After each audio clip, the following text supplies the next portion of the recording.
Actualité, 8 mars oblige à la rubrique Un jour, une formule de ce jeudi passe au pain fin. La notion émancipation de la femme, un concept que chacun interprète selon sa culture, son éducation et quelquefois son intérêt, c'est pourtant une cause qui a été prise en compte par la plupart de nos religions, organisations politiques ou sociales. Sur Ibrahim Keïta.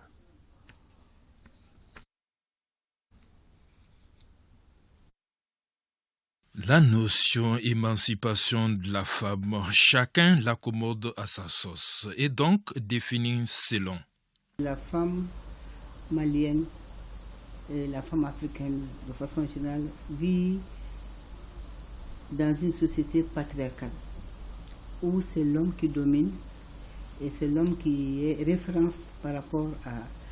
Donc les questions d'égalité entre les genres ne sont pas mises en avant comme si la femme était secondaire. Si l'émancipation veut dire qu'il y a permettre à la femme d'avoir l'accès aux services financiers, l'islam a connu cette notion-là dès les premières aides de la révélation. Je vais dire il y a 1400 ans de cela. Et autonomisation économique, tout ça résume à ça. Qui dit l'émancipation de la femme dit la scolarisation des filles. Les deux notions vont ensemble. Quand nous parlons de l'émancipation des femmes, il s'agit de considérer la femme dans le faire, ce qu'elle va faire naturellement, et dans ce qu'elle est. L'émancipation de la société passe par l'équilibre de l'épine dorsale de cette société. L'épine dorsale de cette société-là, c'est la femme. De nos jours, émancipation et égalité parfaite tendent à s'employer l'une pour l'autre. Les combats pour atteindre l'égalité ont été longs, nombreux et complexes. Ils n'échappent nullement à la logique d'Amadou Hampâté-Bâ. Il y a bien sa vérité, celle de l'autre et la vérité. La route a été longue et sinueuse pour en arriver là. Le Coran, comme la Bible, n'a jamais rabougri la femme tout en reconnaissant des différences notables entre elle et l'homme. Craignez votre Seigneur qui vous a créé d'un seul être, avertit Allah dans la sourate 4 du Coran, les femmes. Les civilisations marginalisaient les femmes. C'est le prophète qui est venu, alayhi salatu wassalam, comme sauveur, comme libérateur de la femme. Son émancipation, c'est son équilibre mental, moral et psychique. Et toute la société dans son ensemble est conçue pour lui conférer ça. La constitution de l'Empire du Mali, la charte de Kouroukanfouga de 1236 produit 3 articles suffisamment éloquents sur le sujet. Article 5. Chacun a droit à la vie et à la préservation de son intégrité physique.